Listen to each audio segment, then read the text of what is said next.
Welcome to the Recovery Daily podcast. I'm your host, Rachel Abbasi. I'm a grateful recovering alcoholic and stroke survivor. And it was a hot one today. And what I usually sing when it's hot outside is that it's a hot one, like 7 inches from the midday sun. If you know it, put it in the chat. Respond to the episode if you know which song lyric I'm talking about. I say it every time it's hot outside. Okay. Today is Reads and Recovery. So we got another book under our belt, and this month it was An Anthropologist on Mars by Oliver Sacks. And I listened to it. I listened to the whole thing. Not normally a book that I would sit down and listen to. I don't sit down and listen to any books. I don't sit down. So I walked around, walked my dogs. That's when I listen. Do the dishes, I listen. I have a hard time sitting still. So, irregardless, I liked the book. You know what I'm doing? I'm contemplating if I should start the episode over again, but I'm not going to. I'm going to keep going. I liked the book. I like books that have short stories, and that's what this was. It was short stories really about the lives of individuals with extraordinarily neurological conditions. And each story shared insights into how a human being adapts and how a human being is resilient against whatever, the strangest things. So Oliver Sacks, I happened to listen to a speech of his today. I decided that what I did was I asked the old iPhone machine if he would find me a review of Oliver Sacks, An Anthropologist on Mars, because I wanted to hear what other people said. And what it gave me was a speech that he was doing. And so this was kind of funny to me because he was doing a speech. He was invited to do a speech. And I guess it was among people that are interested in neurology. And he was introduced by another neurologist. Anyway, there were thousands of people in the audience.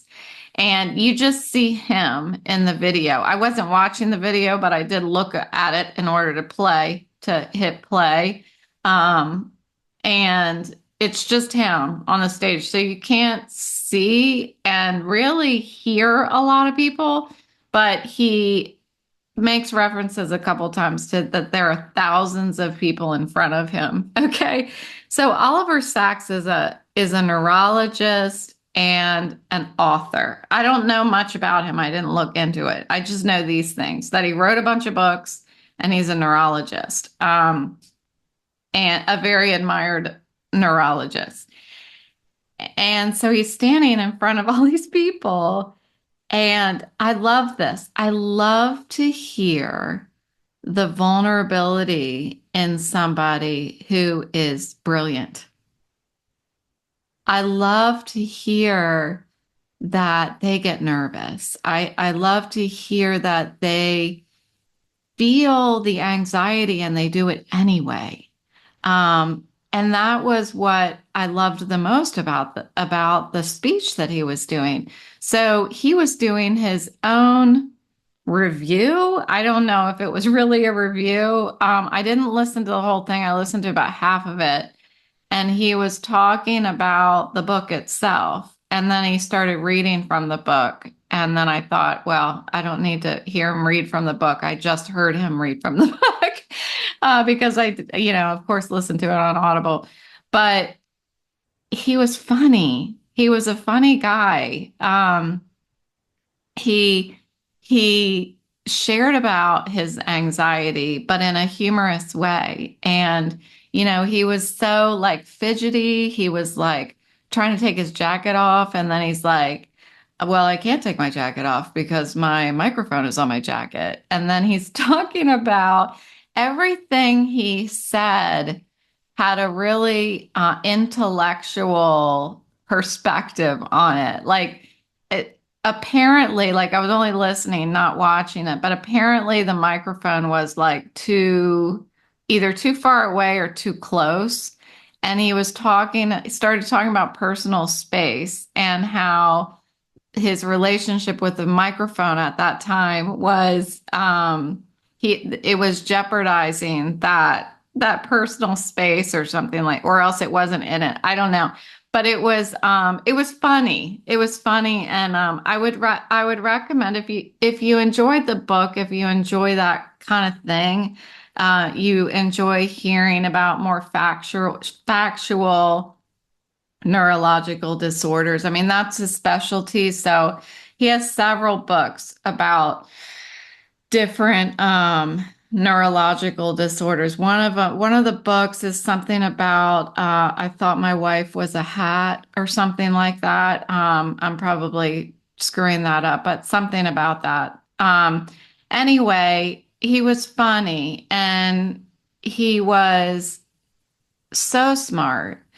And yet, the way that what I thought was interesting also is the way that he spoke when he was nervous and he was just trying to figure out, like, he needed to drink.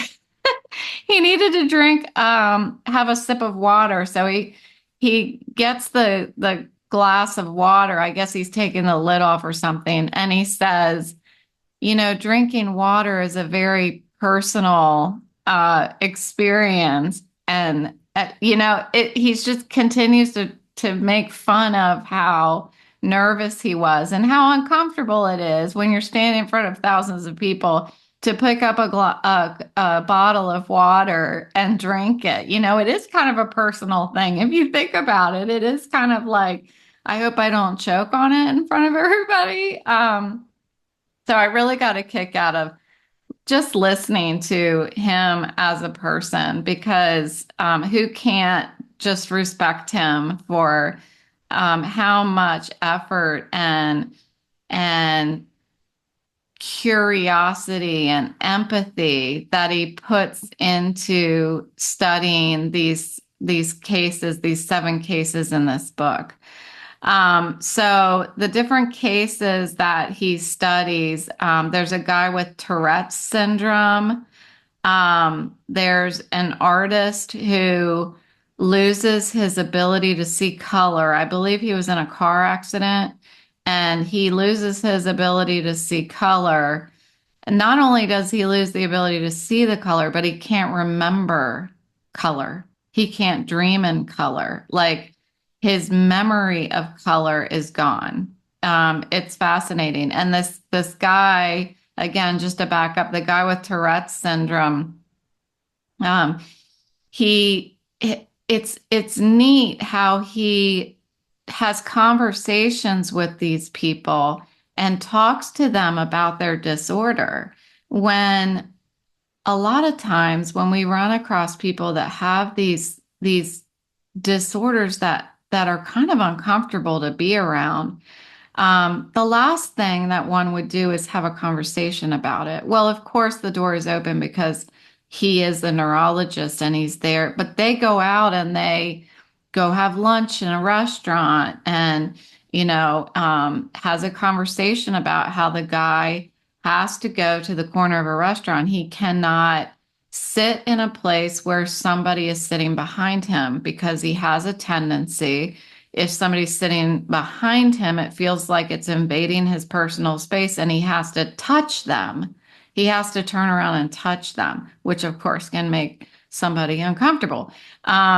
But that's the kind of feedback he's getting from these patients. And I just found it really interesting, really interesting. And I don't know if I hadn't have had my stroke and I hadn't had been hyper focused on neurology and the complexity of our brains and the complexity of the process of acceptance and what people can be resilient through. I may have not found this book as interesting, but I certainly found it interesting in the where I am now in my life and in my in my mental space.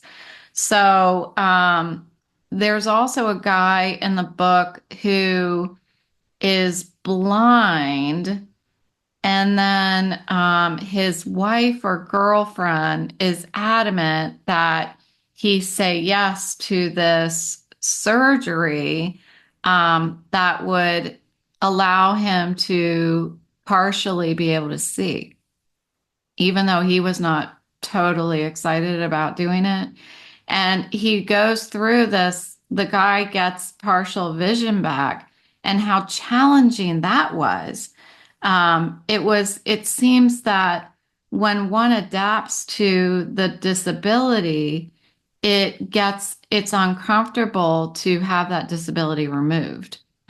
Because you almost, well, especially people who are born blind, for example, um, to be given something that you just don't know how to navigate life with that. One thing that he said in the speech that I was listening to today, he was talking about the part of the book where he was with the guy who was colorblind, and the guy who was colorblind, he wasn't colorblind his whole life. He became colorblind. But since he had no memory of what color looks like, because color is something that our brains create, and without that part of your brain to do it for you, you can't see it. It's black and white. And he was talking about, the patient was talking about how he felt privileged to be able to see the intricacies. I don't know the exact word that they talked about, but the the lines, the details in things that people who are not colorblind um, are distracted by the color. And he is more able to see just in black and white, see the intricacies of an object or a place or a person. So I thought that was also fascinating. Um, so each of these stories, and that's just three of them, each of these stories challenge our idea of normal, of how one can thrive. Excuse me, I had I had an ice cream cone. I was eating with somebody. I think I was eating lunch with somebody or something, and somebody talked about how it's funny that I'm so just like, if I burp, I just tell you, sorry, I had an ice cream cone. Anyway, you can bet I had an ice cream cone before I start my podcast if I'm doing it in the evening, which I'm doing today. Okay, back to the topic. So, the book challenges our idea of normal and what it's like to thrive in a situation or circumstance. There are people that can thrive normal, quote unquote, in a normal environment with normal functionality of all of their senses and their parts, if you will. And then there are people who thrive in their normal, which may not be that they have full capability to use all of their senses or all of their parts. So, depending on the introduction the introduction of change um, impacts one's ability to thrive. So it was really it was really a good opportunity for me to be introspective about what I'm dealing with, about my circumstance. And for those of you who have had a stroke and are a listener, or you have a vestibular disorder, or whatever it is that you're dealing with, your chronic pain, um, we can thrive even in the face of adversity. It's a fact that we can do it. I think, and I'm just giving my opinion here, I think that the obstacles to that ability to thrive exist right up here between my ears.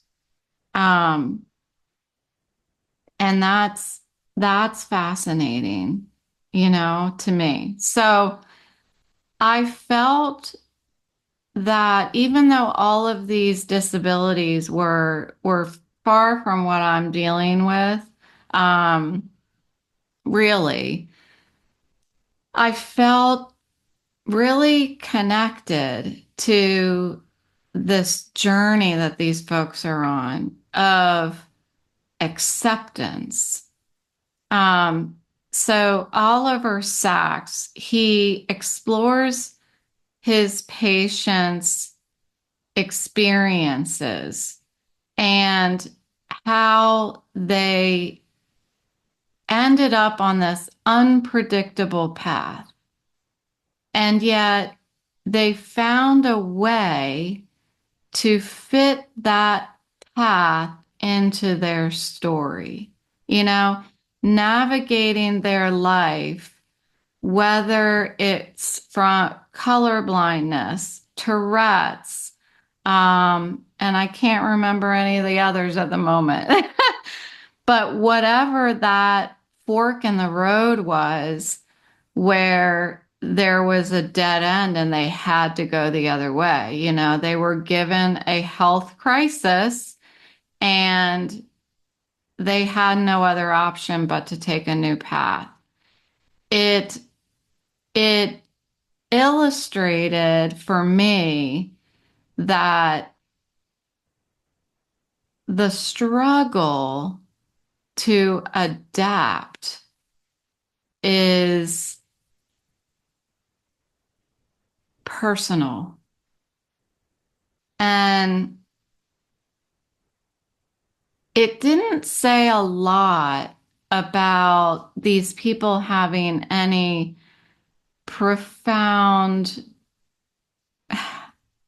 I didn't hear it. Maybe some of you did. That I didn't hear that they had any profound experience with acceptance. It was like they just did it. They just walked through those challenges of daily life. And each struggle showed the individuals adapting in incredible ways.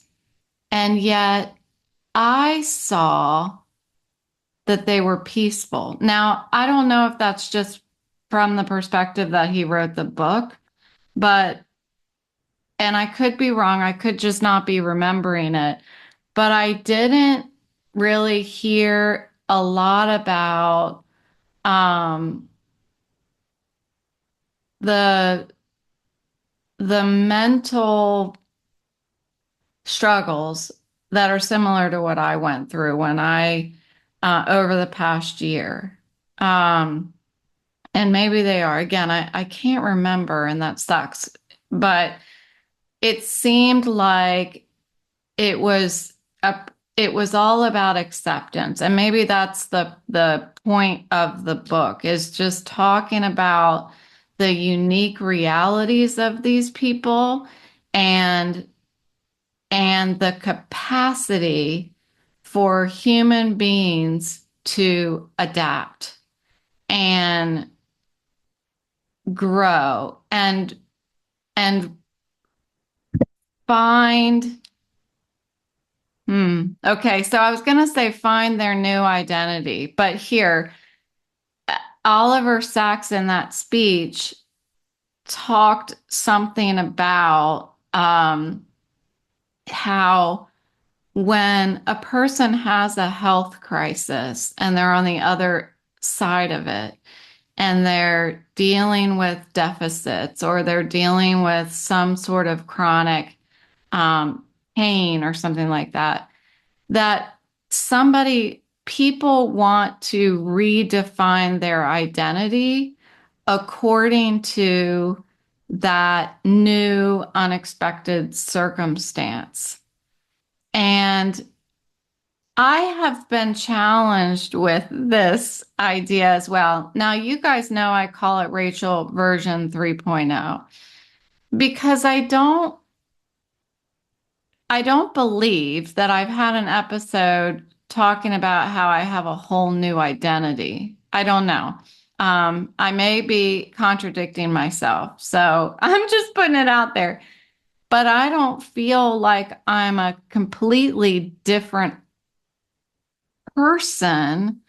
I talked to you about like that little girl from when I was growing up and how when I got sober, I felt like that little girl was inside of me. And now as an adult, feeling like and acting like an adult, a sober adult, I can take care of that little girl inside of me.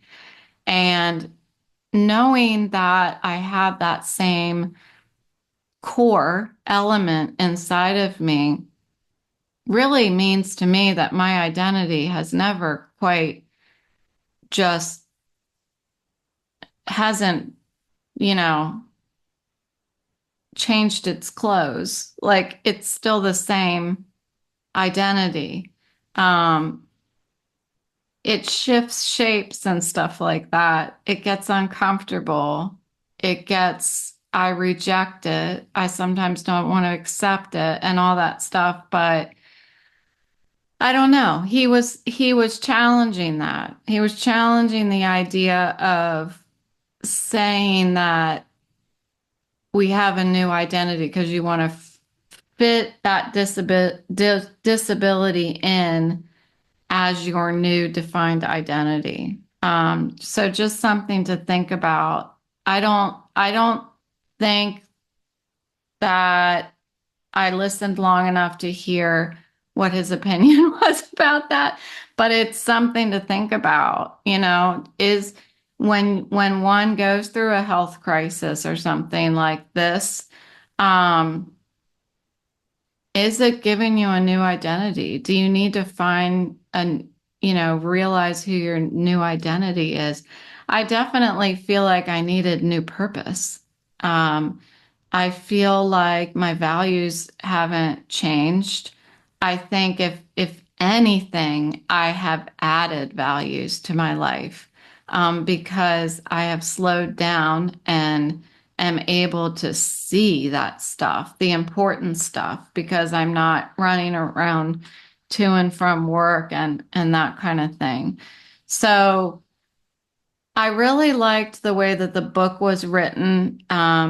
He he tells the stories from a very, very empathetic point of view, and he allows us to look beyond the diagnosis and to actually, and that's what he does. He goes to lunch with these people, like I said, goes to lunch with the person who has Tourette's syndrome.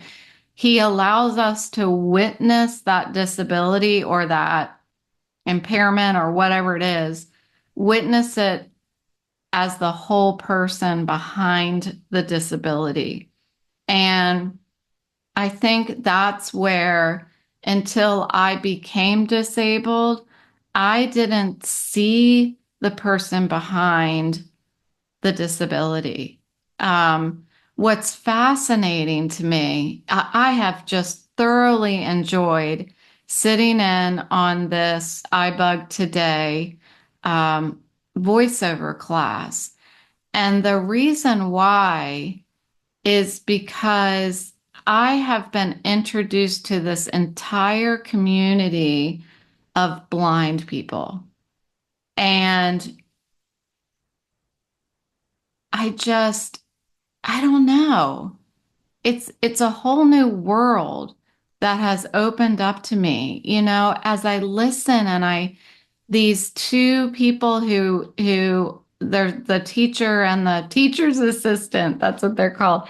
Um, as I listen to them, these two people have been blind their whole life. And it is not something that they mourn. It's not like, poor me, I've been blind. You got to see things. There's none of that. And I don't know what it was like earlier in their lives, but I bet you that's their normal, and it's always been their normal.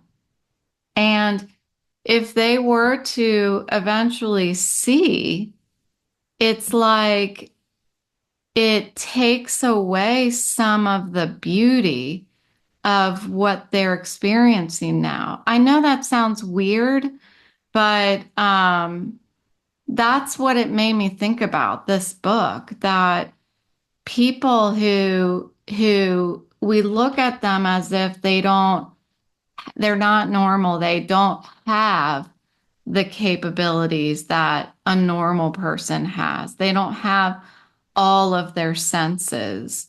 Um, you know, I've never quite thought that maybe they're better off, you know? I bet you, and I do believe this, they can hear things that I can't hear. There is a exponentially increased ability to listen and to hear. Um, I've witnessed it in this class. The class is virtual. There's no camera. It's all audible. And it's just fascinating. I'm kind of at a loss for words, but yeah, me? What? So I definitely encourage folks to, if you haven't listened to the book, I think that it's worth it. It's worth it because it gives you some insights, a different perspective on disabilities. That's what it was for me. It it showed me that our differences they aren't always limitations. Disabilities are not limitations. Um, they are just allowing people to experience the world in a new way. And it can be just as beautiful. The guy who is colorblind believes that the world that sees is more beautiful than the world that we see in color. And that is that's really an encouraging thought. It gives me encouragement that when I continue to accept the challenges that came out of my stroke, the challenges of being an alcoholic, these things don't limit that's what I've been looking at it as over the past year. I've been looking at it, I'm always like, I can't do this. I can't drive. I can't watch TV. I can't kayak. I can't walk. I can't run. Um, but I keep trying to remind myself and say it ad nauseum. Focus on what you can do, not what you can't do, because I think that is the message in the book is that if we can look at what we're going through, our circumstance, whatever your circumstance is, even if it's something that just happened today that pissed you off, like take a step back and look at your circumstance and look at it not as something that is limiting you, but it's something that is allowing you, I don't want to say forcing you, but allowing you to experience the world in a new way. Um, I'm experiencing the world with new eyes and more, what's the word? Like more active listening, you know? I'm allowed to be more resilient. I'm allowed to be stronger. And the stuff that is emerging out of my situation is beautiful. Um, the fact that I have been able to sit here and talk about this stuff and share it with you is beautiful. And for me, and that's all I care. I'm kidding. Hopefully it is for you. From what I hear, I get a lot of feedback that it's something that a lot of people are feeling like you're getting some solutions or you're feeling like there is a solution. And that just shows me that this new way, this new eyes, new ears, my new experience in the world is is flowering. So I'm just going to keep coming back. I'm going to keep doing this. So thanks for listening. I hope you enjoyed the book. Tomorrow is Halloween. So I think I'm still going to record. I'm just going to record earlier in the day. And I also wanted to say to you, what was it? Oh, that I power washed today. Why did I feel inclined to tell you that? I power washed my driveway today, and it was so satisfying when I was we have this like attachment.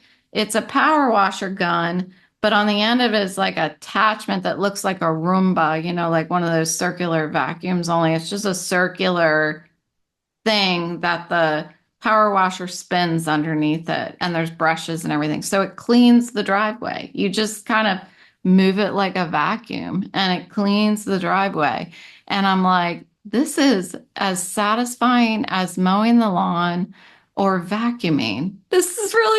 I'm going to make sure I tell the people that this is as satisfying as vacuuming and mowing the lawn. So anyway, look into power washing your sidewalks and driveway, because it's also like pristine looking out there now, and it was very satisfying, and it was all right for my head. It was really beautiful outside, so I enjoyed it. I am going to take a break tomorrow though, and just relax, maybe paint another pill bottle because I'm going to end with this. I finished my latest work of art. So if you are not looking at the video, some of you listeners only look at the video if I say there's something to look at. So this is my latest work of art. This is my pill bottle. So this is the Aurora Borealis. Let's see, which way do I want to turn it? This way. So there. We got trees. There's the aurora. There's a house with the lights on and a little car in the front. You can see the license plate glowing. And we're going around to the back side again where it gets darker. That is not bad, is it? Yep. These are going to be available for purchase. I'm just saying. I started an Etsy account and I don't know what the Etsy name is. It's probably like Rachel Abbasi Recovery Daily, but I'm going to keep posting these pill bottles in the Etsy account. And then when I get enough in there, I'm going to start like promoting it. But I have like 5 of them now, and they're so fun to do. I've been painting places that I want to go or I want to see, and it's been really helpful to me. I've been seeing things in a different way.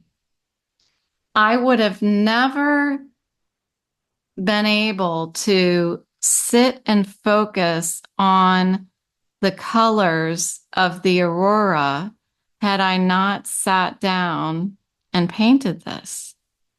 And it was just beautiful the way that the different color blues go into the purple and then they turn into pink, and you can almost see the pink over top of the yellow. And um, gosh, it was, and then there was green in there.